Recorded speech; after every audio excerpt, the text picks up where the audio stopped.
Hello, everyone. Thank you so much for joining us today. And today we have with us Professor Mini Chandran from IIT Kanpur. And Professor Mini, congratulations on winning the NIF Translation Prize. And the Thank you. book that you are translating is Olivile Ormakal by Thoppil Bhasi into English, tentatively titled as Memoirs of the Underground. So, can you start telling us about who is Thoppil Bhasi? Okay. Um, Thoppil Bhasi is a prominent figure in the theatrical history of Kerala. So he's an interesting figure because he's not just a writer, he's also an activist, active Communist Party member. He was elected to the Legislative Assembly on a Communist Party ticket. So he has this active ideological affiliation as well as a very committed playwright and screenwriter. So he's written plays and he has written screenplays for, I think, over 100 movies also. So he is a very good example of a writer who has this social commitment. You know, these days there is a lot of talk about discussion about whether literature should have any commitment, political commitment. So should literature be political? Is a question that is being asked. I am one of those people who would say no, literature should not be overtly political, right? But Topil Bhasi is interesting because he shows how you can be committed to a particular ideology, but at the same time retain what you would call an artistic objectivity. So he doesn't hesitate to criticize his own party and his own party members when he feels that they're going wrong, which I think is a major role that a writer has to. Because a writer, in that sense, or what I understand by social commitment, is watch the society around him, be true to the society around him, and should not hesitate to speak out when he thinks that things are going wrong. And Topil Bhasi becomes important precisely because of that. And also, he was one of the first to show the power of of drama. So his play Ningalenne Communistakki, which is an iconic play in the history of Kerala theatre. Even if you're not a fan of communist ideology, you will have to admit that this is a play that significantly altered the social and political landscape of Kerala. So through this, he showed how art can percolate down to the masses. See, this is not an ideology. Communism would never have succeeded in Kerala if it had remained at the intellectual level. So, how did it percolate down to the masses, to the common man? The voice that Topil Bhasi spoke in was something that was understood by the common people, and his plays became a vehicle for that. So that is why I think so. He has always been a people's person. So I hope I have. Yes, very. I mean, I have too many questions from what you have just said, especially about the social commitment of the authors, right? And but before that, could you elaborate a little bit more on what you just mentioned about what is the role that Bashi's plays has played in taking the Marxist concepts like land and labor into the masses, and before Marxism and communism has become the major political ideology in the state of Kerala?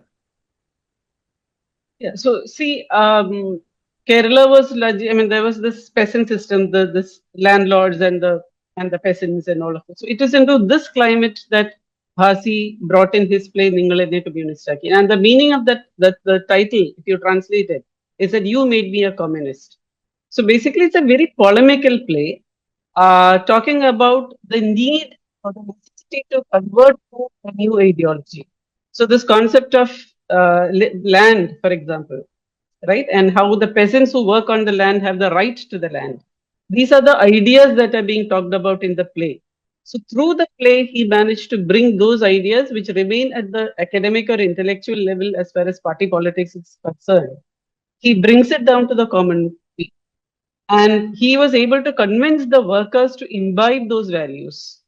So I think that this has led to a certain sense of self-respect that the common man has in Kerala. So there's an enormous sense of dignity. So you might be a worker, you might be an agricultural worker, you might be an illiterate peasant, but still there is a certain dignity to you. You have the right to live. You have the right to dignity. These are things that Bhasi, these messages that he brought across through his plays.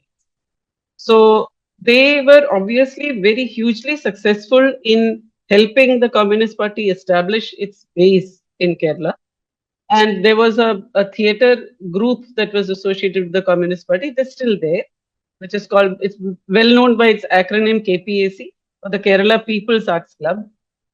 Bhasi was a major figure in that theater group.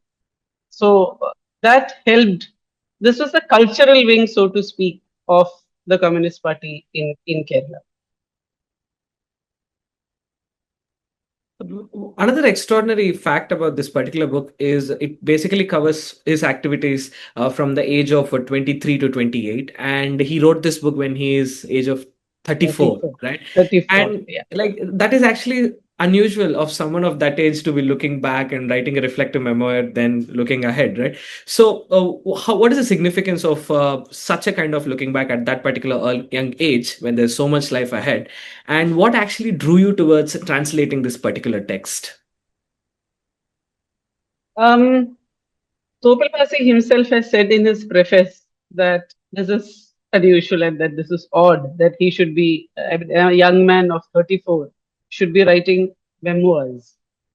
But as he himself explains, this is not just a personal memoir. It's not just about him. It is about the very turbulent times, the socio-political times of southern Kerala, that particular point of time.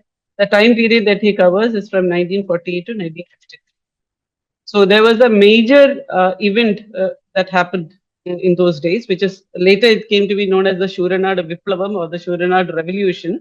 Of course, revolution is perhaps a rather high-sounding, fancy name for. I mean, but still, it was an attack on a police station in which 5 policemen got killed, and Thoppil Bhasi was directly implicated in it, and he was arrested and put in jail. And this book is recalling the time when he was in hiding for a long time. Uh, he was a fugitive, basically evading the law. So he is talking about those years, was very difficult years, and but at the same time, these are very crucial for the evolution of the Communist Party as well as a significant even in the history of modern Kerala. So you have a multiplicity of influences. You see all of that religion, politics. So it's also giving you an idea of how Kerala politics evolved at a later stage. So this is the embryo, so to speak. So if you want to look at the Kerala model of development, for example, this is the basis, the foundation. So we have a whole lot of political and sociological theories about that. But Toby Basi is showing you the human perspective.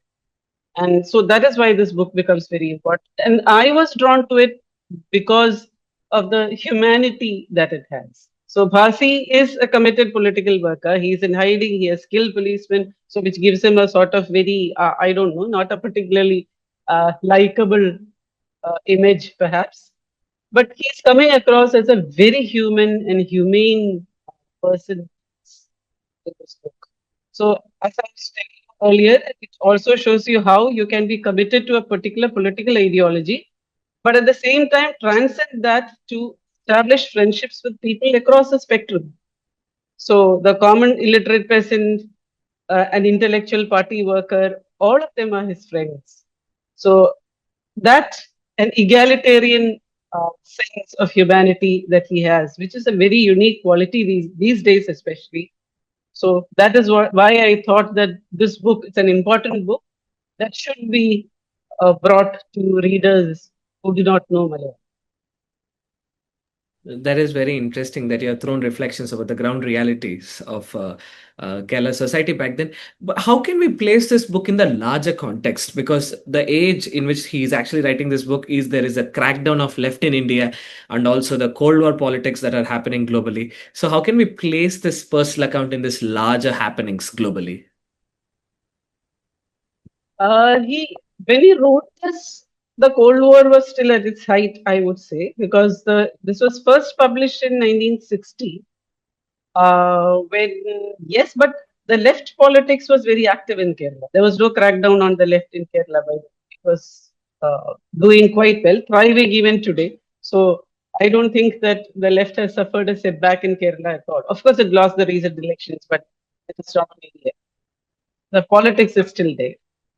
So in the larger context,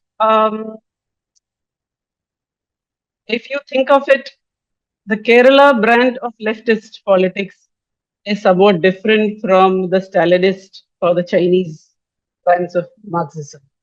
So it's very difficult to reconcile this sort of the humanitarian, egalitarian policies that the left seem to espouse contradicts what we have heard about the Iron Curtain and Stalinist politics in Soviet Russia. So there is that way you cannot really reconcile the two.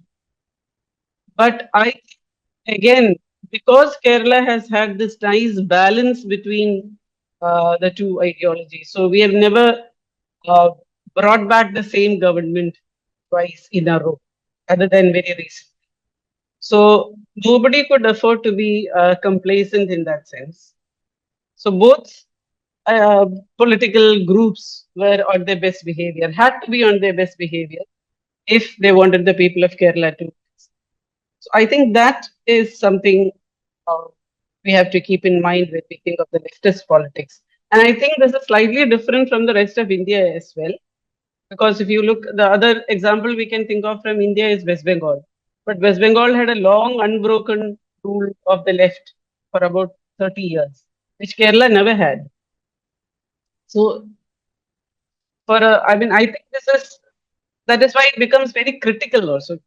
Bhasi is very self-critical, and he does criticize the party. He says that this book has a lot of criticism about the party as well as party leaders, and which is very important. I think that is a very healthy trend, uh, which I don't find perhaps in other very ideologically oriented or ideologically motivated literary books.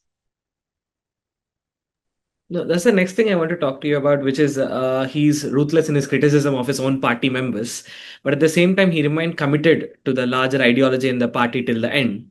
And at the same time, Bashi carried a kind of childlike spirit, which has made him endearing even to his rivals as much as it did to his friends. So, can you talk about this multitudes of personalities and ideas which the Bashi held? I think it is because he refused to be tied down to this political ideology. So when I say that he remained committed to the ideology, I should also clarify that of course this Olivile Ormakal came out in 1960. I mean, came out in 1960, and it was written before the split happened within the party. So Bhasi went over to the CPI side. He did not stay with the CPM. So that is a difference. But the friends he made cut across party lines, and I think that is because he's a real artist. Literature or art uh, does not take into account these artificial barriers, artificial man-made barriers, and also because he's truly a man of the people. So whenever people suffered, he suffered with them. So his plays reflect social concerns as well. Like, say, for example, his later plays, there are plays like Sharachayya and Ashwamedham, which deal with lepers, deals with the issue of leprosy. And it was a direct response to a particular law that the state was trying to bring about in those days, which was to segregate lepers. So he said that this is a disease that has to be treated, and you are treating them like criminals. So, what is the social ostracism that these people face for no fault of their own? It's not as if somebody has really gone out and said, "Okay, I want to be a leper." Right? So, it's a disease that has been brought about for various other reasons. Why are you turning them into criminals, and what happens when they face this social ostracism? Now, of course, it is about leprosy, but you can extrapolate it to later diseases that we have had. I mean, if you think of AIDS patients, for example. So the play becomes, it does not get tied down to a particular social context. You can universalize it. So that I think is a major, that he remains an artist. Mini, talking a little bit about yourself, you started your work as a journalist in Malayalam and later moved to English and now a professor in translation studies. And you're also a bilingual translator. You translate from Malayalam to English and English to Malayalam. So, can you tell us about what actually drew you towards translations at large? Well, actually, the first translation I did was just simply for the heck of it, sort of. It was not really. I did not think much about it.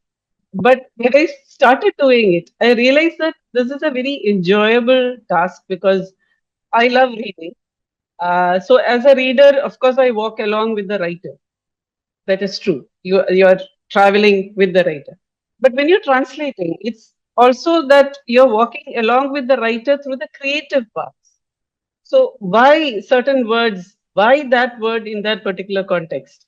And how can you bring along that word to the target language with the same connotation? So it's translation. It's not simply carrying across of meanings. It has to carry across the connotation and entire social context, so to speak, to another language. So that challenge was very delightful as far as I am concerned. So I also got to know writers. It was very thrilling to walk with writers in that sense, be with them.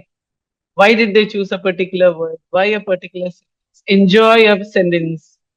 So you pay more attention to things which perhaps you do not do when you ordinarily you just read.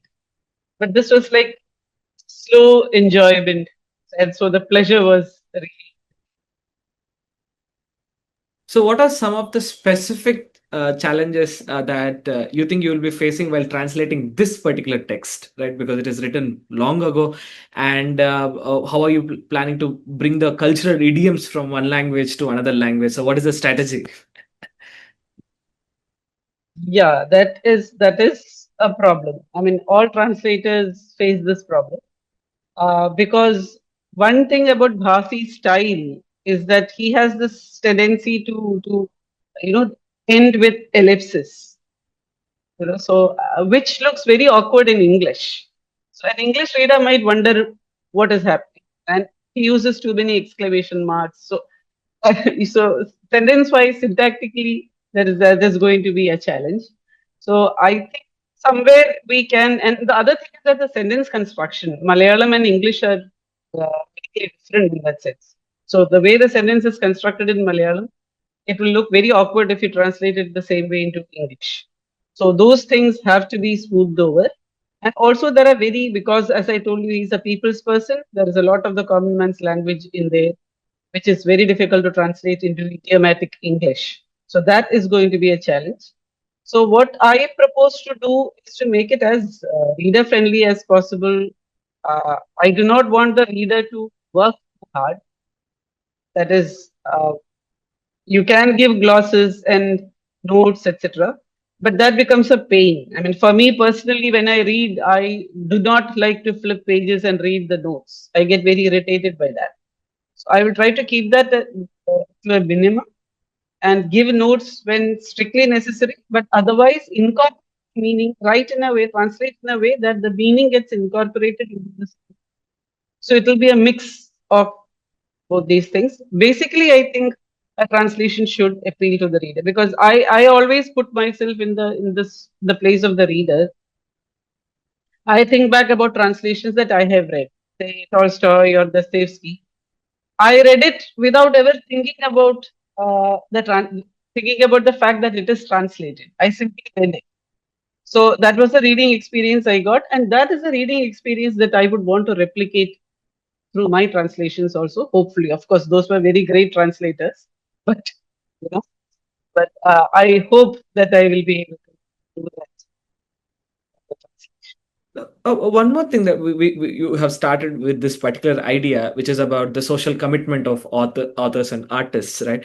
Now, this is a perennial debate, right? How can Yeah. the author reflect on the politics in the society by keeping the public informed and not making it a propaganda, right? What are some of the reflections that you have on this particular idea, and how did this particular text reflect on this particular debate? Yeah, I mean, as I said earlier, I am personally of the belief that literature should not be political and it should not pass on a message. It should not be didactic. So you do not have a message to pass on in literature because what literature deals with is a different sort of reality, a different sort of truths. Yes, it stems from the immediate socio-cultural context that the writer is living in. But that doesn't mean that the writer has to, it's not a knee jerk response to events around you. It's a reflection, and it should be a reflection that should make the reader think. So the text should leave a space for the reader. The writer should not tell the reader what to think or what to ask. So it should make the reader ask the right questions. So that is where I think that literature falls or stops short of propaganda. It should. Now we have writers like Neruda, for example, Pablo Neruda, who was immensely committed, and he who also wrote wonderful poems like that I am explaining a few things. Where you have those very famous lines, um, "Come and see the blood in the streets." It's an intensely committed political poem, but without descending into propaganda, it becomes great art. So that is a nice blend. Neruda could also descend to propaganda. I'm not saying that. There are places where you wish that. But again, think of Kafka. Kafka could write about the nightmarish situation around him, the society of his days, without really criticizing a government or criticizing the actual state of affairs in the state. So that is what art should do. Now, compared to that, Thoppil Bhasi is descends to propaganda. I wouldn't deny that. That is there. That was the need of the time because you needed a play like Ningalenne Communistakki. But at the same time, he could rise up above that. And that is again, I want to point out this unique feature of Olivile Ormakal, which is that it is not committed to whether it's very deeply communist. I'm not denying that. It's not telling you that you are wrong or something like that. It's just telling you what he firmly believes in and what ought to be uh, the situation in the or what sort of society that he visualized. So you can believe in it, but you also have the freedom to not believe. So how are you as a translator are going to work with the very politics of the text because it's written in that particular specific period of highly charged political atmosphere in Kerala? Yes, this was written perhaps before I was born. I mean, it's talking about a situation before I was born. That is true. But I've read a lot about it. I have talked to people who have lived through those ages. Again, my father, for one, he passed away recently, but my father was one of those who actually lived through this politics. So I've heard firsthand from him about these incidents. So it's also a sort of childhood memory growing up with. I mean, in Kerala, I suppose one cannot avoid uh, this discussions. And Malayalis love to talk, and politically we are supposedly very aware. So we keep talking about these things. So this is something that has sort of seeded me, I would say. So that I don't anticipate a lot of trouble in translating or understanding because it is something that I'm quite familiar with. Because the debates, especially this debate about literature, social commitment, socialist realism, and these are ongoing debates within the artistic circles and all. So that wouldn't be too much of a problem, I hope. Mini, the Malayalam has produced a lot of political and literary literature on various aspects, but much of it is not translated into English as such. And it seems like there is a slow shift in that particular space. What are some of the reflections on this? Yes, Malayalam does have in Malayalam literature, I should say these days a whole lot of literature is getting translated, and that is a very good thing. But what I find significantly lacking is non-fiction. A whole Mm. lot of non-fiction is out there, uh, which hasn't been translated. And I think that applies to not just Malayalam, but to a whole lot of Indian languages also. Even as a literature person, I would say a whole lot of literary criticism is out there in the various bhashas, so to speak. Say, for example, Tagore. A whole lot of Tagore's literary criticism is still in Bangla and not translated. So I feel very deprived because I cannot access that. I know I can read only what Tagore has written in English. So I wish there were more translations of non-fiction and especially these sort of social, political, as well as literary non-fiction into English. because otherwise in India we are being denied access to a wonderful treasure. Because each Indian language has its own the intellectual thought in these Indian languages. We are missing out on that. That is a huge loss. I think that has to be brought out into or to readers, especially scholars. And it might be a very scholarly academic activity. It might not be something that the common reader might not want. But still, I think it's a very important task that has to be done. Professor Mini Chandran, thank you so much for joining us today, and thank you so much for your time. And we are looking forward for the final book. Thank you. Thank you.